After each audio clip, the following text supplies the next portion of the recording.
Yes, absolutely. So I'm very pleased with the performance today for most of the time. I think just at the end we lost the ball too quickly and gave them 2-3 chances. But defensive work was excellent. Players did a great job. We scored, but it was disallowed. We created 2, 3, 4 chances, but we didn't score, so that's why we take this point. And it was a very good performance and a very good start into the season. And I'm always talking about progress. And last year we had a disallowed free kick at Brentford and we lost. This year we had a disallowed free kick and we drew. So first step is the right one. Honestly, I haven't seen the free kick, but we know the rule that you have to be 1 yard away from the wall, and I think at the beginning we were. Maybe we stepped too early or made this step too early because you have to wait until the kicker kicks the ball.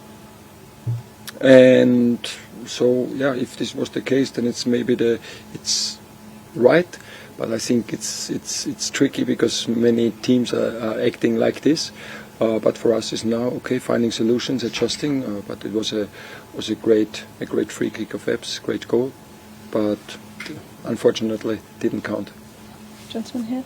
Could I ask you about the decision to pick him in the first place, Eberechi Eze, the decision to pick him because there were sort of reports that he wasn't going to be available before the match, and then he became available again. Can you explain how he was picked? He was picked because he's a Crystal Palace player, and he's a very good Crystal Palace player. He trained the whole week. So there was no reason not to pick him. I just asked about the sort of stability of the team, a bit of transfer stuff around, a lot of big players. Is that hard when you're trying to get into these games? I think the players are giving the answer week by week. It was last week against the Community Shield, winning against Liverpool on penalties, and then starting here against the club world champion. Just shows that this group is such really like a repetition. Is such a great group of characters, and we have no influence on all the noise and all the rumors around us. But we know what we want to do. We know how we want to play, and this is what we want to show every single game. And the players did great today.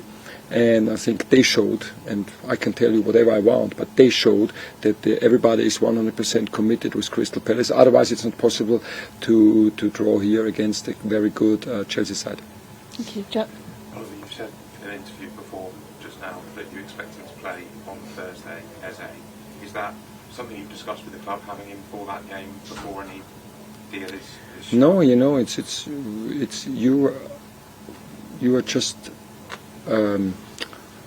talking about rumors. Eberechi Eze, as much as I know, has a contract with Crystal Palace. He's a Crystal Palace player. He showed it today, and as long as he's a Crystal Palace player and performs like this, he will play for us. And nobody told me something else. And just on the free kick, does it feel like another situation for Crystal Palace where you're being punished and others aren't? No, when you always feel punished, you always feel like a victim, and I don't feel like a victim today. I'm really proud of the performance and proud of the team. So, no. Mike. Have you ever seen that law used to disallow a goal before? Because none of us in the press box could think of an example. We have to go back to when VAR started, because before nobody could see it. No, not at all. But honestly, we were talking about it in our staff. Today we got the feedback. Again, we will watch it in detail. I don't know if there was really any influence, but we will find a solution, like always.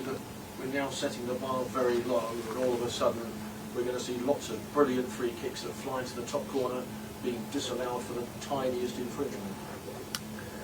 Yes, I was a little bit surprised because VAR is treated or handled very, very cautious here in England. What I really appreciate, it's always about supporting the referee's on-field decision, but again, it's gone. So my thoughts are on Thursday, and my great team, who is always watching all the set plays, they will watch it again and find a solution that in the next case it won't happen again, that the goal is disallowed, and then we can celebrate, hopefully win.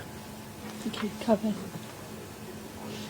Back on Eberechi Eze and Mark Gay, what did you make of the way they conducted themselves, the way they performed during this period? Because there's obviously a lot they have to deal with off the pitch.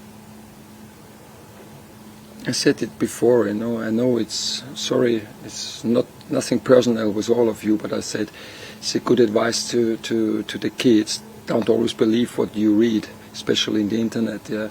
And here is the same, who tells you, who knows that this is the truth, what is written? There are rumors and so many rumors, and everybody tells somebody something for his own advantage maybe, and then I watch the players every single day in the training sessions, we meet them, and again, if everything or most of the things that are written about them is true, they couldn't perform like this. The team couldn't be together like this. The team couldn't be committed to each other like they are. It's just not possible. So again, I'm quite calm. But I also know we have 2 weeks to go, and I know Eb's clause is gone, so it's the club's decision, and we will see what happens. Okay. Could I just ask you, we picked the same starting 11 in the sort of the FA Cup final and in the Community Shield on stage, just harder than those changed. Is it more for you that you want to get the team stronger, like starting the game around and sort that out as well? No, first of all and this is what I really appreciate, is that we could keep the team together. The 15, 16 players who scored most of the minutes who played most of the minutes last season are still here. And I think this is what they show, because everybody knows what to do in and out of possession, and I think everybody felt the structure. Everybody feels comfortable on the pitch. There's a great togetherness in this group, and this is the foundation of our success. And from this foundation, here we want to build on, and this is what we did this year. Otherwise, a performance like that and like last Sunday isn't possible. And again, everything else we're talking behind closed doors.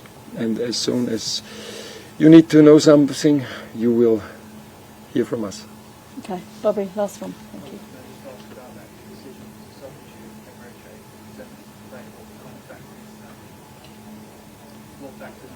We needed fresh legs, and Epps was running a lot. The pressure increased. It was the same as Will Hughes had the yellow card before, and we wanted to have a very physical player there with Jeff Lerma, and then it was Justin, who we know who can run a lot, a great work ethic, and then unfortunately, because he had a big chance with this lob pass from Adam Wharton, unfortunately he missed the first touch, because then he would have had a great finish like he had against Liverpool. So Justin came on against Liverpool as well, so because he's doing very, very well, and when we think we need fresh legs, then of course we take a substitution.